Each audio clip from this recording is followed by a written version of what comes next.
அன்பிற்குரியவர்களே, இதுதான் இந்த ஹதீஸுக்கு உஸ்தாத் அவர்கள் சொல்கிற சமாளிப்பான ஒரு விளக்கம் என்ற பேரில் எதையும் சொல்லலை, ஒரு சமாளிப்பாக சொல்கிறார்.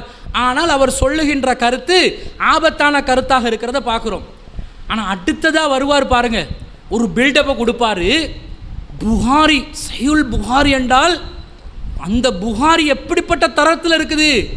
அல் குர்ஆனுக்கு அடுத்தபடியாக நம்பகத்தன்மையில் ஒரு நூல் இருக்கும் என்று சொன்னால் அது புகாரி தான்.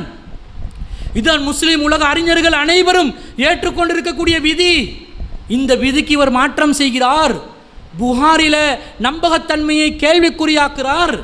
புகாரியில் இட்டுக்கட்டப்பட்ட செய்தி இருப்பதாக கூறினாலோ, மௌலுவாத்தான செய்திகள் இருப்பதாக கூறினாலோ, புகாரியில் தவறு இருப்பதாக கூறினாலோ அதை எப்படி ஏற்றுக்கொள்ளலாம் என்று கடுமையான ஒரு பில்டப். நாயகம் ஸல்லல்லாஹு அலைஹி வஸல்லம் அவருடைய நபிமொழி கிரந்தமாகிய புகாரியில் வருவாய் வந்திருக்கின்ற எந்த ஒரு ஹதீஸும் அது இட்டுக்கட்டப்பட்ட செய்தியாக ஸல்லல்லாஹு அலைஹி வஸல்லம் அவர்கள் சொல்லாத செய்தி ஒன்று அவர்கள் பேரில் புனைக்கப்பட்டதாக சொல்வது என்பது அது முஸ்லிம்களுடைய தன்மை அல்ல, அது முஃமின்களுடைய தன்மை அல்ல, அது அல் குர்ஆனையும் அல் ஹதீஸையும் சரியாக சரிவர புரிந்தவர்களுடைய பண்பாடு அல்ல என்பதை நாங்கள் புரிந்து கொள்ள கடமைப்பட்டிருக்கிறோம். புகாரியில்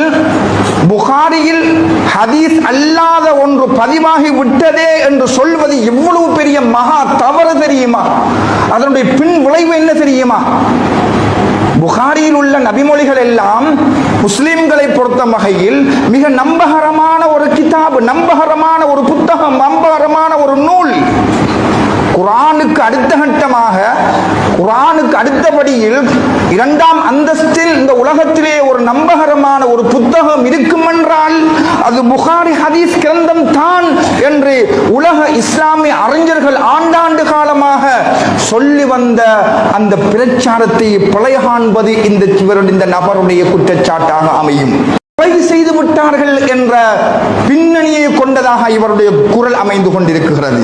இமாம் புகாரி ரஹ்மத்துல்லாஹி அலைஹி அவர்களை என்னமோ அல்லாவே சிலாகித்து பேசி, இந்த புகாரி என்ற ஒருவரை நான் அனுப்பி வைக்கின்றேன், அவரிடத்தில் தவறே நிகழாது, அவர் சேகரிக்கின்ற அனைத்து செய்திகளும் வஹீயில் உள்ளதுதான் என்று அல்லாவே நற்சான்றிதழ் வழங்கின மாதிரி இமாம் புகாரி ரஹ்மத்துல்லாஹி அலைஹி அவர்களை இறை தூதர் அந்தஸ்துக்கு கொண்டு போய் வச்சு அவரிடம் தவறு நிகழாது, அவர் சரியாக தான் கணிப்பிடுவார், ஒரு மனிதரை அவர் எடை போட்டால் சரியாக தான் இருக்கும், அவர் தவறானவரை தவறு என்பார், சரி என்றால் சரியாக இருக்கும், அவருடைய கணிப்பில் எல்முனை அளவும் சந்தேகம் இல்லை என்ற அளவுக்கு குர்ஆனுக்கு அடுத்தபடியாக அல்லாஹ் தஆலா எப்படி குர்ஆனில் அலிஃப் லாம் மீம் ஸாலிகல் கிதாபு லா ரைப ஃபீஹி, இது வேதம், இதில் எந்த சந்தேகமும் இல்லை அல்லாஹ் குர்ஆனுக்கு உத்தரவாதம் கொடுக்குறானோ, அந்த மாதிரி இது புகாரி, இதில் எந்த சந்தேகமும் இல்லை, இதில் எந்த கேள்வியும் இல்லை, இதில் உள்ள அனைத்தும் சரியானது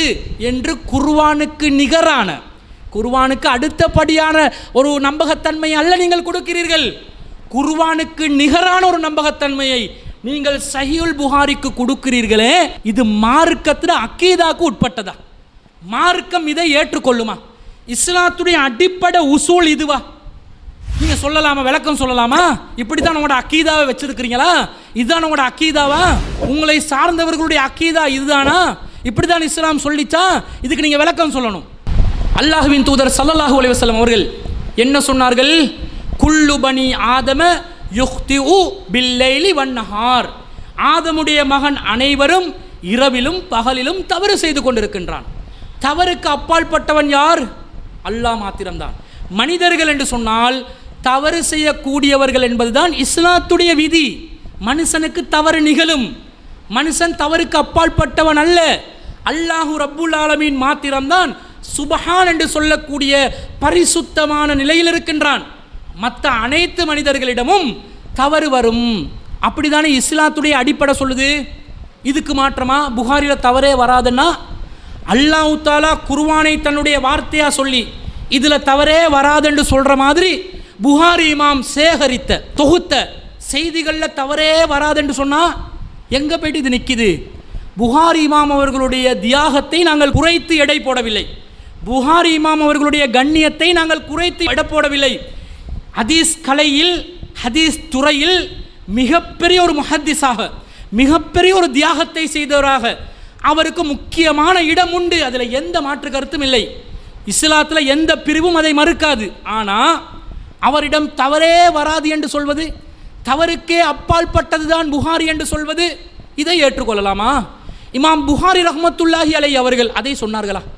இதோ என்னுடைய புகாரி இருக்கின்றது, இதில் தவறே வராது, இதில் உள்ள எல்லாமே சரியானது தான், இதில் நான் எதை சொல்லியிருக்கிறேனோ அதை கண்மூடித்தனமாக நீங்கள் ஏற்றுக்கொண்டே போங்க, அதெல்லாம் சர்ச்சையே செய்யாதீங்க, ஆய்வே செய்யாதீங்க, அறிவிப்பாளர் வரிசையாக இருந்தாலும் சரி, மத்தினாக இருந்தாலும் சரி, அதெல்லாம் நீங்கள் கிளற வேண்டிய அவசியமே இல்லை, அப்படிப்பட்ட புக்கை தந்திருக்கிறேன், நீங்கள் அப்படி கண்ணை மூடி பின்பற்றி கொண்டு போகலாம். இப்படி இமாம் புகாரி ரஹ்மத்துல்லாஹி அலைஹி அவர்கள் எங்கேயாவது கூறியிருக்கிறாரா?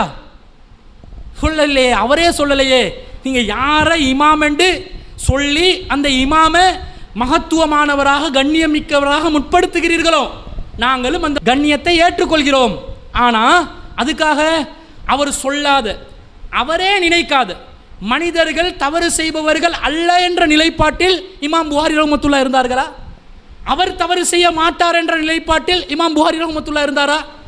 அல்லாஹ் ஒரு மனிதனை சிலாகித்து சொன்னால், இந்த மனிதன் சரியான ஆளு தான், இவரில் எந்த பிரச்சனையும் இல்லை, இவர் சொர்க்கவாசி என்று அல்லாஹ் சொன்னால் ஏற்றுக்கொள்வோம். அது வஹி மூலம் அறிவிக்கப்பட வேண்டும். அல்லாஹ் குர்ஆனில் நபிமார்களுடைய நற்குணத்துக்கு உத்தரவாதம் தர்றான். எல்லா நபிமார்களும் சொர்க்கவாசிகள் தான், இதில் மாற்று கருத்து இல்லை, நல்லவர்கள் தான், பண்புள்ளவர்கள் தான், எந்த மாற்று கருத்தும் இல்லை. ஏன்? உத்தரவாதம் அளிப்பவன் இறைவன். அல்லாஹ்வின் தூதர் உத்தரவாதம் அளித்தால் வஹி மூலம் அறிவிக்கப்பட்டு அல்லாஹ்விடமிருந்து செய்தி பெறப்பட்டு இவர் சரியான ஆளு, அஸரத்துல் முபஷ்ஷரான்னு சொன்னவங்க சொர்க்கவாசிகள் தான், அதில் யாருக்கு எந்த சர்ச்சையும் இல்லை, யாரும் கேள்விக்குறியாக்க இயலாது. ஏன்? வஹி மூலம் அறிவிக்கப்பட்டது. அப்படி வந்தால் ஒரு மனிதருடைய, அது ஆணாக இருந்தாலும் பெண்ணாக இருந்தாலும் யாராக இருந்தாலும் அந்த உத்தரவாதத்தில் கேள்விகள் எழுப்ப முடியாது, கூடாது. இமாம் புகாரி ரஹ்மத்துல்லாஹி அலைஹி அவர்களுக்கு வஹி வந்ததா? அல்லாஹ்விடமிருந்து வஹி வந்து எப்படி குர்ஆன் அல்லாஹ் தஆலா வஹி மூலம் அருளினானோ அதே மாதிரி ஹதீஸை ஒரு நூல் வடிவத்தில் இமாம் புகாரி ரஹ்மத்துல்லாஹி அலைஹி அவர்களை செலக்ட் பண்ணி அல்லாஹ் கையில் கொடுத்தானா? அப்படி கொடுத்திருந்தா தவறே வராது என்று வந்துடும். அப்போ இமாம் புகாரி ரஹ்மத்துல்லாஹி அலைஹி அவர்களுக்கும் வஹி வந்ததாக ஒரு விபரீதமான கருத்து வரும். அப்படியா நாங்கள் ஈமான் கொண்டிருக்கிறோம்? இமாம் புகாரி ரஹ்மத்துல்லாஹி அலைஹி அவர்கள் அப்படி இன்ஸ்பைரேஷன் ஆஃப் காட், இறைவனுடைய தூண்டுதலால் இறைவனிடமிருந்து வஹி பெற்று புகாரியை வடிவமைத்தார்கள், தொகுத்தார்கள். எனவே இறைவனுடைய தூண்டுதலால் தொகுக்கப்பட்ட அறிவிப்பாளர்களில் எந்த ஒரு தவறும் நிகழாது, சரியாகவே இருக்கும், அந்த செய்திகளில் தவறே வராது என்று ஒரு முடிவுக்கு வரலாம். அப்படி வந்துச்சா? இதான் உஸ்தாத் அவர்களுடைய நம்பிக்கையா? இதான் ஏனைய முஸ்லிம்களுடைய நம்பிக்கையா? இதான் நீங்கள் சொல்லக்கூடிய சுன்னத் ஜமாத்துடைய நம்பிக்கையா? இல்லை. அவன் மனுஷன் என்ற வகையில் அல்லாஹ்வை தவிர தவறுக்கு அப்பால் பட்ட நிலையில் யாரும் இல்லை, மனிதர்கள் தவறுக்கு அப்பால் பட்டவர்கள் அல்ல என்ற ஒரு நிலைப்பாடு தானே இஸ்லாத்தில் இருக்குது.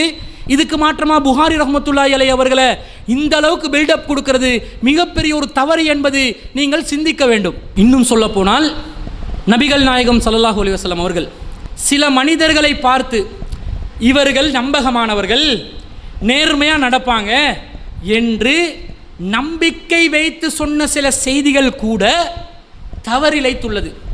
வஹி மூலம் இறைவன் அறிவித்து கொடுத்தாலே தவிர நபிகள் நாயகம் ஸல்லல்லாஹு அலைஹி வஸல்லம் அவர்கள் தாமாக முன்வந்து ஒருவர் நம்பகமானவர் என்று நினைத்து கணித்து அவருடைய நம்பகத்தன்மைக்கு உத்தரவாதம் கொடுத்திருந்தாலும் அதிலும் தவறு நடக்கலாம் என்று எங்கே குறிப்பிடப்பட்டிருக்குது? அதே சஹீஹுல் புகாரியில் ஹதீஸ் இருக்கின்றது. என்ன ஹதீஸ் வருது? உங்கள் அனைவருக்கும் தெரியும். குர்ஆனை கற்றுக் கொடுப்பதற்காக நபி ஸல்லல்லாஹு அலைஹி வஸல்லம் அவர்களிடமிருந்து ஒரு குழு வந்து என்ன செய்கிறாங்க, எங்களுக்கு 70 பேரை தாங்க, நாங்கள் குர்ஆனை கற்றுக்கொள்ளணும், எங்களுக்கு குர்ராக்கள் வேணும், நல்ல காரிகள் வேணும், குர்ஆனை மன்னமிட்டவர்கள், குர்ஆனை ஓத தெரிந்தவர்கள் வேணும் என்று ரசூல் ஸல்லல்லாஹு அலைஹி வஸல்லம் கிட்ட வந்து கேட்குறாங்க. ரசூல் ஸல்லல்லாஹு அலைஹி வஸல்லம் என்ன செய்கிறாங்க? கான பாஸ கௌமன் யுகால்லஹுமுல் குர்ரா, குர்ரா என்று அழைக்கப்படுகின்ற ஒரு கூட்டத்தாரை அனுப்பினார்கள். 70 ரஜுலன், அவங்க 70 பேரை ரசூல் அனுப்புகிறாங்க. இந்த அழைச்ச கூட்டம் யாரு? வகான பைனஹும் வபைன ரசூலில்லாஹி ஸல்லல்லாஹு அலைஹி வஸல்லம் அஹ்துன், ரசூலுல்லாவுக்கும் அந்த கூட்டத்தாருக்கும் இடையில் ஒரு ஒப்பந்தம் இருந்தது. ஒரு எக்ரிமெண்ட் இருந்துச்சு. அப்போ எக்ரிமெண்ட்டில் ஒரு தரப்பு, ரசூலை நம்பி எக்ரிமெண்ட் பண்ணின ஒரு தரப்பு என்ன கேட்குறாங்க, எங்களோட ஊருக்கு ஒரு 70 பேர் அனுப்புங்க, குர்ஆனை ஓத தெரிஞ்சவங்களை அனுப்புங்க, நாங்கள் அவர்கள் மூலமாக குர்ஆனை மக்களுக்கு கற்றுக் கொடுக்குறோம், நாங்களும் குர்ஆனை விளங்குறோம், நாங்களும் நேர்வழி பெறக்கூடும் என்று சொல்லி எக்ரிமெண்ட் ஒப்பந்தத்தில் இருக்கின்ற ஒரு சாரார் நபிகள் நாயகத்திடம் கேட்கும் நேரத்தில் நபிகள் நாயகத்தின் பார்வையில், அல்லாஹ்வின் வஹி அடிப்படையில் அல்ல, நபிகள் நாயகத்தின் பார்வையில் அவர்கள் நம்பகமானவர்களாக தெரிந்ததனால ரசூல் ஸல்லல்லாஹு அலைஹி வஸல்லம் அவர்கள் அவர்களுடன் அனுப்பி வைத்தார்கள். என்ன நடந்துச்சு? ரசூல் ஸல்லல்லாஹு அலைஹி வஸல்லம் அவர்கள் அனுப்பின அந்த 70 குர்ராக்களுக்கு என்ன ஆச்சு? அவர்கள் கொலை செய்யப்பட்டார்கள். அவர்களை தயவு தாட்சணியம் இல்லாமல் ஒட்டுமொத்தமாக கொலை செய்து விடுகிறார்கள். நபிகள் நாயகம் இந்த ஆத்திரம் தாங்க முடியாம 1 மாத காலம் அல்லாஹ்விடத்தில் கையேந்தி குனூத் ஓதினார்கள். அல்லாஹ்விடத்திலே அந்த 70 குர்ராக்களை கொலை செய்தவர்களுக்கு எதிராக சாபம் கேட்டார்கள். அவர்களை தண்டிக்குமாறு பதுவா செய்து அல்லாஹ்விடத்திலே பிரார்த்தனை செய்தார்கள் என்ற செய்தியை இதே புகாரில 1002வது ஹதீஸாக பதிவு செய்யப்பட்டிருக்கிறது. அப்போ இதில் என்ன விளங்குது? வஹீட தொடர்பு இல்லாமல் அல்லாஹுவின் தூதரே ஒருவரை நம்பகம் என்று கருதினாலும் அந்த நம்பகமானவர்கள் நம்பகத்தன்மைக்கு மாற்றம் செய்யக்கூடும். அல்லாஹுவின் தூதருடைய பார்வையில் ஒருவர் நம்பகமானவராக இருந்தாலும் வஹீயின் அடிப்படையில் அல்லாஹ்வின் தூதருக்கு விளக்கம் வராத வரைக்கும் ஒரு தனி மனிதராக நபிகள் நாயகத்தினுடைய கணிப்பின் பேரில் ஒருவரை நம்பகமானவராக கருதினாலும் அந்த நம்பகமானவர் மோசடி செய்யலாம் என்பது இந்த செய்தியின் மூலம் நிரூபணமாகுகிறதா இல்லையா? அப்ப எப்படி இமாம் புகாரி ரஹ்மத்துல்லாஹி அலைஹி அவர்கள் ஒருத்தரை கணித்தால் வஹியின் தொடர்பு இல்லாமல், அவருக்கு வஹியின் தொடர்பு வராது, இல்லாமல் வஹியுடைய வழிகாட்டல் இல்லாமல் இமாம் புகாரி ரஹ்மத்துல்லாஹி அலைஹி அவர்கள் நம்பகமானவர் என்று கணித்தொருவர் முற்றிலும் முழுதிலும் நம்பகமானவர் தான், அதில் மாற்று கருத்தே வர முடியாது என்ற நிலைக்கு எப்படி நீங்கள் வரலாம்? சிந்திக்க வேண்டுமா இல்லையா? அடுத்ததாக ஒரு செய்தி வருகிறது. என்ன செய்தி? இதே புகாரில உக்குல் என்று சொல்லக்கூடிய அல்லது உரைனா என்று சொல்லக்கூடிய குலத்தாரில் ஒரு சாரார் வந்து மதீனாக்கு வர்றாங்க.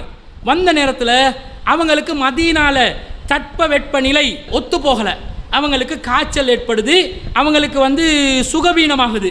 நபி ஸல்லல்லாஹு அலைஹி வஸல்லம் என்ன சொல்றாங்க? ஃபஅமரஹுமுன் நபி ஸல்லல்லாஹு அலைஹி வஸல்லம் பில்லிகாஹின், அவங்களுக்கு ரசூல் ஸல்லல்லாஹு அலைஹி வஸல்லம் அவர்கள் பால் ஒட்டகங்களை அவங்களுக்கு வந்து வழங்கி வாய் யஸ்ரபு மின் அப்வாலிஹா வ அல்பானிஹா, அதனுடைய ஒட்டகத்தின் சிறுநீரையும் பாலையும் கலந்து அவங்களுக்கு பருகுமாறு ரசூல் ஸல்லல்லாஹு அலைஹி வஸல்லம் அவங்க அந்த காலத்தில் இருந்த ஒரு மருத்துவ முறையில் ரசூல் ஸல்லல்லாஹு அலைஹி வஸல்லம் அவங்க வழிகாட்டினாங்க.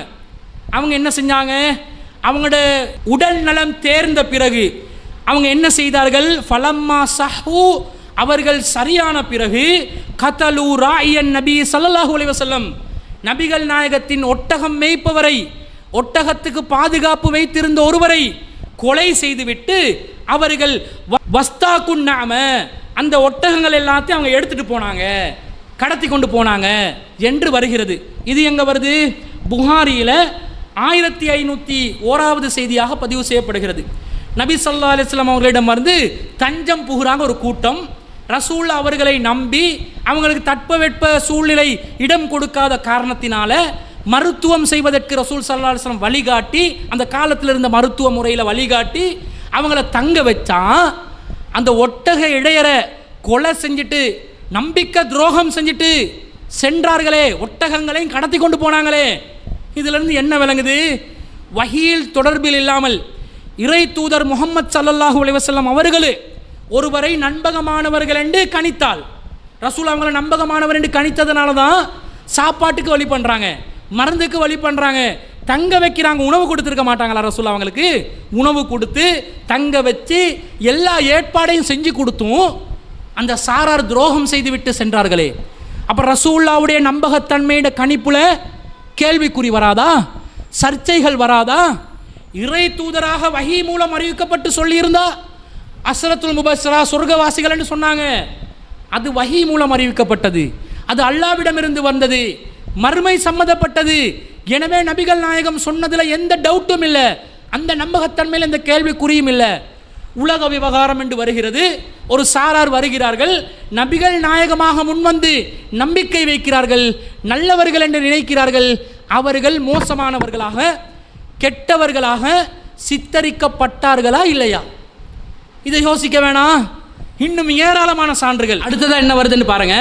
நபிகள் நாயகம் ஸல்லல்லாஹு அலைஹி வஸல்லம் அவர்கள் இந்த உலகத்திலே பலருடன் தோழமை கொண்டார்கள். இந்த நபி தோழர்களில் ஒரு சிலர் மறுமையில் தடுக்கப்படுவார்கள் என்று புகாரியில் ஹதீஸ் பதிவாகி இருக்கிறது. சஹீஹுல் புகாரியில் 6576வது ஹதீஸ். அதில் என்ன சொல்லப்படுது? நபிகள் நாயகம் ஸல்லல்லாஹு அலைஹி வஸல்லம் அவர்கள் மறுமையில் ஹவுலுல் கௌசர் என்ற தடாகத்திற்கு சென்று தன்னுடைய தோழர்களுக்கு, முஸ்லீம்களுக்கு நீர் புகட்டுவதற்காக நபிகள் நாயகம் ஸல்லல்லாஹு அலைஹி வஸல்லம் அவர்கள் காத்திருப்பார்கள். அந்த நேரத்தில் ஒரு சாரார் நபிகள் நாயகத்திடமிருந்து தடுக்கப்படுவார்கள். ரசூல் ஸல்லல்லாஹு அலைஹி வஸல்லம் என்ன கேட்பாங்க? ஃபஅகூலு யா ரப்பி அஸ்ஹாபி, இறைவா இவர்கள் என் தோழர்களாகிட்டே, என் தோழர்களாக இருந்தவர்களே, ஏன் இவர்கள் நீர் புகட்டப்படுவதை விட்டும் தடுக்கப்படுகிறார்கள் என்று சொன்ன நேரத்தில் ரசூலுல்லாவுக்கு என்ன சொல்லப்படும்? ஃபயுகாலுக்கு இன்னகலா தத்ரீமா ஹதசு பாதக, முஹம்மத் அவர்களே, இவர்கள் உங்களுக்கு பிறகு, நீங்கள் சென்ற பிறகு இவர்கள் மார்க்கத்தில் எதையெல்லாம் உருவாக்கினார்கள் என்பது உங்களுக்கு தெரியாது. உங்களுடைய பார்வையில் அவங்க நல்லவங்க, உங்களுடைய பார்வையில் அவங்க இஸ்லாத்துக்குள்ளே இருந்து வேலை செஞ்சவங்க, இஸ்லாத்தில் வாழ்ந்தவங்க. ஆனால் நீங்கள் மரணித்த பிறகு, நீங்கள் அவர்களை விட்டு சென்ற பிறகு அவர்கள் என்ன செய்தார்கள்? மா ஹதசு பாதக, உங்களுக்கு பிறகு இந்த மார்க்கத்தில் பலதையும் புதிதாக உருவாக்கினார்கள். எனவே உங்களுடைய பார்வையில் அவர்கள் தோழர்களாக இருந்தாலும் தன்னுடைய பார்வையில் அல்ல என்ன சொல்றான்? இவர்கள் நீர் புகட்டப்படுவதற்கு தகுதியற்றவர்கள் என்று நபி ஸல்லல்லாஹு அலைஹி வஸல்லம் அவர்களுக்கு பதில் சொல்லப்படும் என்று அதே சஹீஹுல் புகாரியிலே 6576வது செய்தியாக பதிவாகி இருக்கிறது. இதுக்கு என்ன சொல்ல போறீங்க? அல்லாஹ்வின் தூதர் தன்னுடைய தோழர் என்று கேரண்டி பண்ணுறாங்க. இவங்க என்னோட இருந்தவங்க, என்னோட தோழமை கொண்டவங்க, இவங்களை ஏன் தடுக்கிறீங்க என்று சொன்ன நேரத்தில் நபிகள் நாயகம் ஸல்லல்லாஹு அலைஹி வஸல்லத்துக்கு என்ன சொல்லப்படுது? இவங்க எல்லாம் மாறி போயிட்டாங்க, நீங்கள் நம்பிக்கையாக நினைக்கிற மாதிரியெல்லாம் இவங்க நடக்கலை, இஸ்லாத்துக்குள்ளே நிறைய ஃபித்னா உண்டு பண்ணிட்டாங்க, அதனால் இவங்கள் தடுக்கப்பட்டு நரகத்தை நோக்கி எடுத்து செல்லப்படுவார்கள் என்று எச்சரிக்கை செய்யப்படுகிறது. அப்போ ரசூலுல்லாவுடைய கணிப்பில் தவறு வராது என்று ரசூலுல்லாவுடைய கணிப்புக்கே உத்தரவாதம் இல்லை என்றால் மற்றவங்களுடைய நிலை என்ன? ரசூல் ஸல்லல்லாஹு அலைஹி வஸல்லம் அவர்கள் வஹி அல்லாத நிலையில் எதை அறிவிக்கிறாங்களோ இதில் தவறு வரும் என்று நபிகள் நாயகமே தெளிவாக குறிப்பிடுகிறார்கள். என்ன சொல்கிறாங்க? வழக்கு கொண்டு வருவார்கள் சில பேர். ரசூலுல்லாஹ் சொல்கிறாங்க, இது சஹீஹுல் புகாரியில் 2680வது ஹதீஸ். இன்னக்கும் தஹ்தஸிமூன இலைய, என்னிடம் நீங்கள் வழக்கு உரைக்கிறீர்கள், கொண்டு வருகிறீர்கள். வல அல்ல பஅலக்கும் அல்ஹனு பிஹுஜ்ஜதிஹி மின் பஅல், உங்களில் ஒரு சாரார் மற்றொருவரை விட வாக்கு சாதுரியத்தால் நீங்கள் அடுத்தவர்களை மிகைக்கக்கூடும், ஆனால் வாதத்தை வச்சு தீர்ப்பு வழங்குகிறேன். ஆனால் ஃபமன் கலைத்துலஹு பிஹக்கி அஹீஹி ஷைஅன் பிகௌலிஹி, உங்களில் யாராவது ஒருத்தர் தன்னுடைய சொல்லின் காரணமாக, வாதத்தின் திறமையால் தனது சகோதரனின் ஏதாவது ஒரு பங்கை, ஒரு உரிமையை பறித்து கொண்டு நீங்கள் என்னிடம் தீர்ப்பை பெற்றுக்கொள்வீர்களானால் ஃபஇன்னமா அக்தஉ லஹு கித்அத்தம் மினன் நார், அப்படிப்பட்டவர்கள் என்னிடமிருந்து நரகத்தின் ஒரு துண்டைத்தான் பெற்றுக்கொண்டு செல்கிறீர்கள் என்று ரசூல் ஸல்லல்லாஹு அலைஹி வஸல்லம் சொல்கிறாங்க. ரசூலா என்ன சொல்கிறாங்க? நீங்கள் வாக்குவாதம் பண்ணுறீங்க, ஆர்கியூமெண்ட் பண்ணுறீங்க, வழக்கு கொண்டு வர்றீங்க, உங்களுடைய பேச்சு திறமையை வைக்கிறீங்க. நான் எதை வச்சு தீர்ப்பு வழங்குறேன்? உங்களுடைய வாதத்தை வைத்து தீர்ப்பு வழங்குகிறேன். ஆனால் நீங்கள் சொல்கின்ற வாதம், உங்களுடைய ஆதாரம் தவறானதாக இருக்கலாம். நான் தீர்ப்பு வழங்குது எதை வச்சு? வெளிப்படையானதை வச்சு, மேலோட்டமானதை வச்சு நான் தீர்ப்பு வழங்கும் போது உங்களுடைய வாதத்தின் அடிப்படையில் தீர்ப்பு வழங்குகிறேன். ஆனால் நீங்கள் உங்களுடைய சகோதரனின் பங்கை, சொத்தை, உரிமையை உங்களுடைய வாதத்தின் மூலம் அபகரித்து கொள்வீர்கள் என்று சொன்னால் நரகத்தில் ஒரு துண்டை என்னிடமிருந்து பெற்று செல்கிறீர்கள், நரகத்தில் தான் நீங்கள் இருப்பீர்கள், நரகம்தான் உங்களுக்கு பரிசாகும் என்று சொல்வதனால் ரசூலுல்லாஹ் என்ன சொல்ல வருகிறார்கள்? ஆர்கியூமெண்ட்டை தான் நான் பார்க்குறேன், மேலோட்டமானதுன்னு தான் பார்க்குறேன். உள்ள நீ நல்லவனா கெட்டவனான்னு எனக்கு தெரியாது. நம்பகத்தன்மைக்கு 100% எனக்கு உத்தரவாதம் அளிக்க முடியாது. வஹி அல்லாத நிலையில் உலக விவகாரங்களில் சர்ச்சைகளில் வழக்குகளில் தீர்ப்பு வழங்குகின்ற நேரத்தில் நான் வெளிப்படையானதை வைத்து மாத்திரம்தான் தீர்ப்பு வழங்குவேன். உனக்கு தான் இது உரியது, நீதான் சரியானவன், நீதான் நல்லவன் என்று நான் தீர்ப்பு வழங்கி விடலாம். நீ கெட்டவனா இருந்தண்டா நரகத்துக்கு போய் விடுவாய் என்று நபிகள் நாயகம் ஸல்லல்லாஹு அலைஹி வஸல்லம் அவர்கள் சொல்வதிலிருந்து நபிகள் நாயகத்திற்கு ஒரு தனி நபரை வஹி அல்லாத நிலையில் ஒருவருடைய நம்பகத்தன்மைக்கு உத்தரவாதம் அளிக்க முடியாதென்று இருக்கும் பொழுது இமாம் புகாரி ரஹ்மத்துல்லாஹி அலைஹி அவர்கள் ஒருவரை நல்லவர் என்று சொல்லிவிட்டார். அல்லாஹ் ஒருவரை நல்லவர் என்றால் எப்படி அவர் நல்லவராக இருப்பாரோ அந்த மாதிரி புகாரி இமாம் அவர்கள் ஒருவரை நல்லவர் என்று சொன்னால் அவர் நல்லவரே தான், நம்பகமானவரே தான், அவரிடமிருந்து தவறே வராதுதான் என்று சொன்னால் இதை விட மிகப்பெரிய ஒரு வழிகேடு இருக்க முடியுமா? சிந்திக்கணுமா இல்லையா?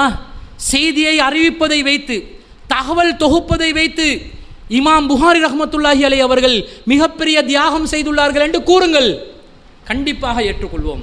அதுக்காக அவர் சேகரித்த அனைத்து செய்தியும் சரியிலும் சரியானதுதான், தவறே வராது என்றொரு நிலைப்பாடை நீங்கள் அறிவிப்பீங்கண்டா இந்த கருத்தை அறிவிக்கக்கூடிய உஸ்தாத் ஆலிமுல் ஃபாலில் இப்ராஹிம் அஹ்மத் ரப்பானி அசீஸ் அவர்கள், நீங்கள் சொல்கிறீங்களா ஒரு கருத்து இமாம் புகாரி ரஹ்மத்துல்லாஹி தகவல் சரியானதே தான், தவறே வராது என்பது, இது எவ்வளவு பெரிய ஒரு வழிகேடு என்று விளங்குதா? இதை எப்படி நீங்கள் ஏற்றுக்கொள்ளலாம்? இதை ஏற்றுக்கொண்டால் அல்லாஹ்வுடைய வஹி இல்லாமல் ஒருவருக்கு கொடுக்குற அந்த கேரண்டியை அல்லாஹ் கொடுத்த மாதிரி இமாம் புகாரியும் கொடுத்ததாக நீங்கள் சொன்னால் நீங்கள் இஸ்லாமிய வட்டத்துக்குள்ளே இருக்க முடியுமா? நீங்கள் அப்போ இமாம் புகாரி ரஹ்மத்துல்லாஹி அலைஹி அவர்களை அல்லாஹ் வாக்குறீங்களே, அவருக்கு வஹி வரும் என்று அவரை இறை தூதராக்குறீங்களே, அவர் சரியை மட்டும்தான் சொல்வார் என்று அல்லாஹ் எப்படி தவறுக்கு அப்பால் பட்டவனாக இருக்கிறாரோ அந்த மாதிரி இமாம் புகாரி அவர்களும் தவறுக்கு அப்பால் பட்டவர் என்று சொல்ல வர்றீங்களே, இது எந்த அளவுக்கு மிகப்பெரிய ஒரு வழிகேட்டின் வாசலை திறக்குதுன்னு நீங்கள் சிந்திக்கணும். அடுத்தது அன்பிற்குரியவர்களே, புகாரி இமாம் அவர்களை மதிக்கிறதாக சொல்லுவாங்க, கண்ணியப்படுத்துகிறதா சொல்லுவாங்க, புகாரி இமாம் அவர்களை தலைக்கு மேலே வச்சு ஏற்றுக்கொள்கிறதா சொல்லுவாங்க. ஆனால் உண்மையிலே நடைமுறையில் அவங்க அப்படி ஏற்றுக்கொள்கிறது இல்லை. அதுக்கு என்ன நிதர்சனமான உண்மை தெரியுமா? இந்த உலகத்தில் அதிகமான மக்கள் எந்த மதுஹபை பின்பற்றுறாங்க?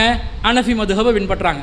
இந்த சுன்னத் ஜமாத்தில் இருக்கக்கூடியவங்கெல்லாம் ஏதாவது ஒரு மதுஹபில் இருந்தால் போதும், நேர்வழி அடைஞ்சிருவோம் என்ற கருத்தில் தான் இருக்கிறாங்க, கொள்கையில் தான் இருக்கிறாங்க. அனஃபி மதுஹபில் என்ன சொல்லுவாங்க? தொழுகையில் கைகளை உயர்த்த மாட்டாங்க.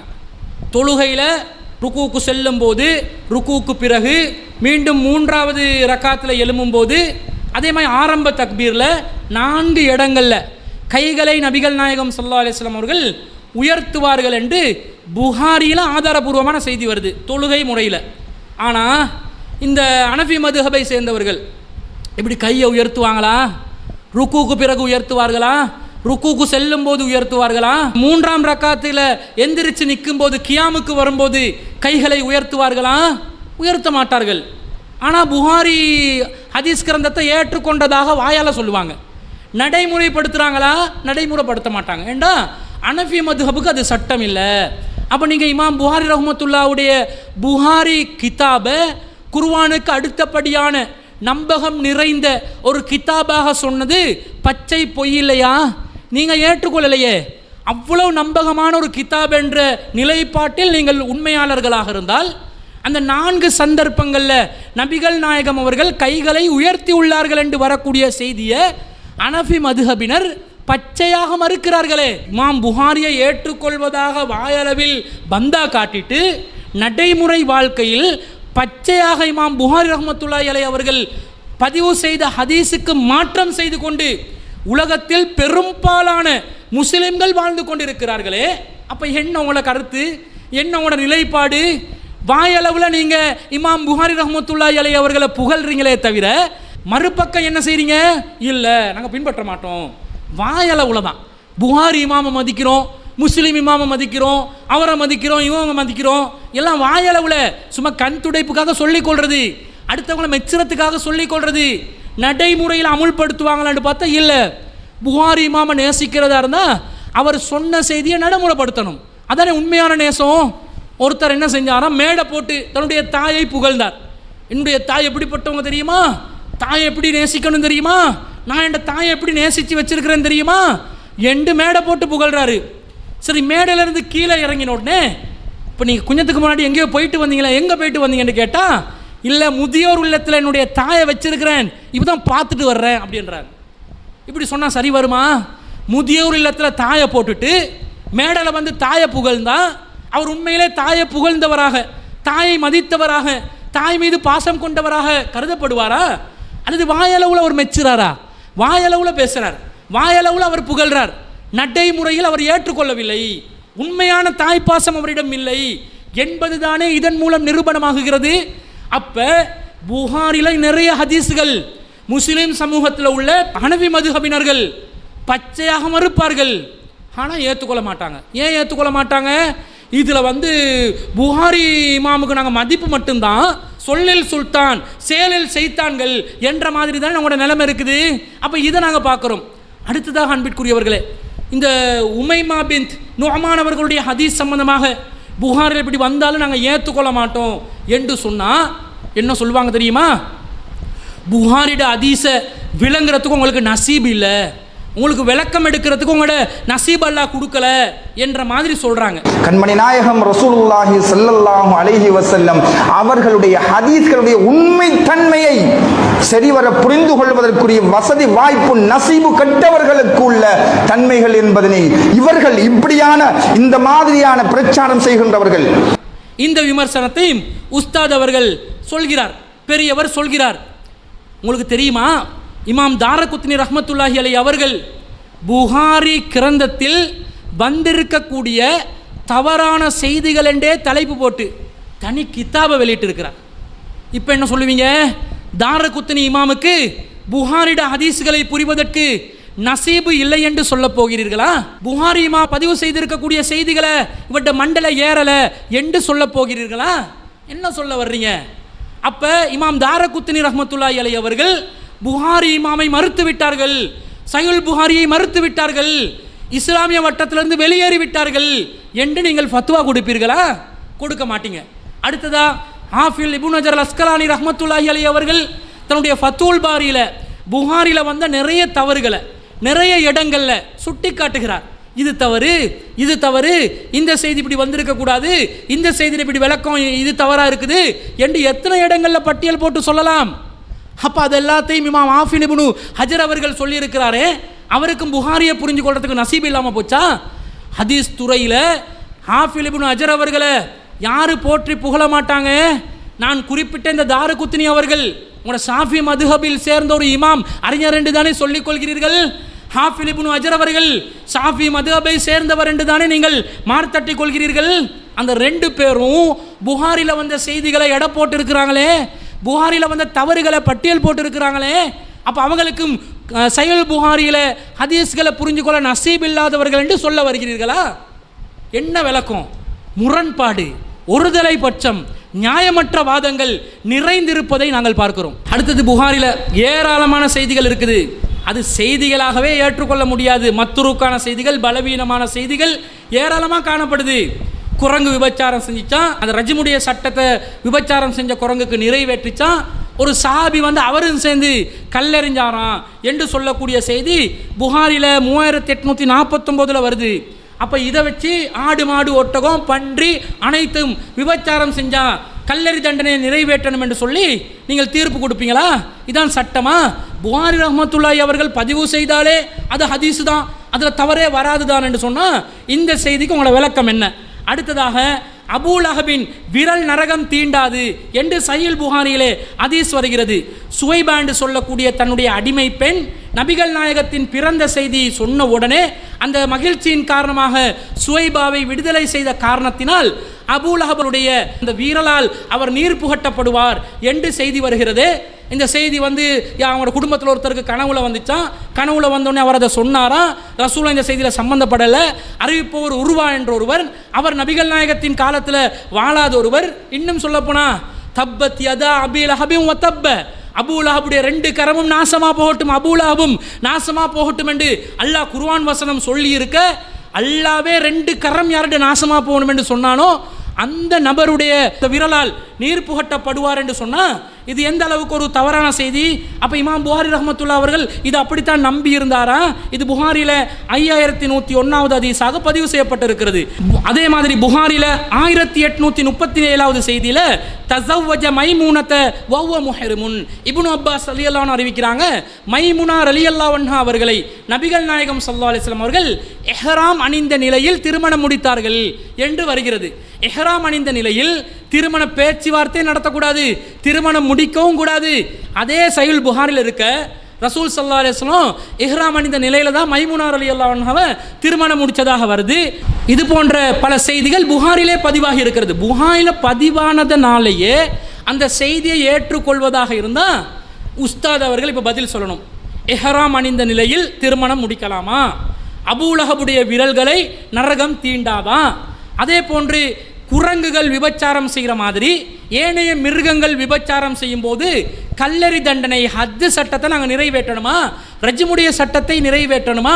புகாரில் பதிவாகிவிட்டது. பதிவானால் அமுல்படுத்தணும். வாயளவில் மட்டும் ஏற்றுக்கொள்ளக்கூடாது, நடைமுறைப்படுத்தப்பட வேண்டும். நடைமுறைப்படுத்துவது எப்படி? இதில் உள்ள நல்ல வழிகாட்டல் என்ன?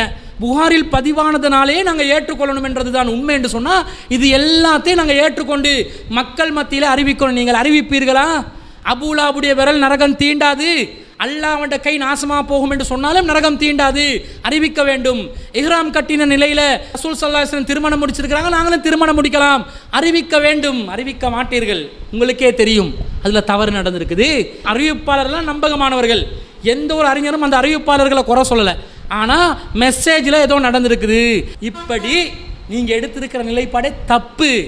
மனுஷனாக பாருங்க. அல்லாஹ்வுடைய இடத்துல யாரையும் வைக்காதீங்க. அல்லாஹ் எல்லாரையும் அல்லாஹ்வுடைய அடிமைகளாக வச்சிருக்கிறான். அல்லாஹ் எப்படி ஒன்றுக்கு உத்தரவாதம் கொடுக்குறானோ அந்த உத்தரவாதம் உலக மனிதர்கள் யாருக்கும் நாங்கள் கொடுக்க முடியாது. அல்லாஹ் ஒன்று அறிவித்தாலே தவிர. இது இஸ்லாமிய அக்கீதா என்பதை இந்த உஸ்தாத் அவர்களும் இது போன்று இந்த மாதிரி வழிகேடான கட்டுக்கதைகளுக்கு யாரெல்லாம் முட்டுக் கொடுக்கிறார்களோ அந்த அனைவர்களுக்கும் நாங்கள் கூறிக்கொள்கிறோம்.